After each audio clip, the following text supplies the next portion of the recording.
Ayan mga tusok, welcome to my vlog. Huli natin yan. Ayan po yung mga nahuli natin. Kaunti lang. Tsaka ito. Malaking lapu-lapo. Gawa ng medyo malabo yung tubig. Buhay pa yan. Ayan. Siguro mga Ibininta po natin yan, kinabagahan. malapit kalating kilo na yan. Tsaka ito. Ang binta lang po natin dyan ay 250. Ilang. Yung iba pang ulam. Hindi ka magsabaw. Ano yung may dako ano? May nuwas pati bagulan. Ayan. Subarat. Tayo mo to. Pati mabarko-barko. O, nang malamig yung tubig. Ay, hindi tayo nagtagal sa ating pagsisid.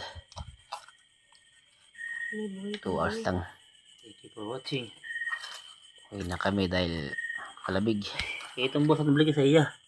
Nadag ko. Oh. Gawa ng malamig. Dadet to. Hilay. Mga dabot. Basta mga bahol na. Punta 150. Kung bago lang kayo sa channel ko, Mga tosok. pakisubscribe nyo Dito po. lang yung video natin mga tosok. Bukas na naman yung Pakipindot na rin po yung bibinta tayo ng isda. notification bell. Thank you for watching. Share na rin po. Maraming salamat po.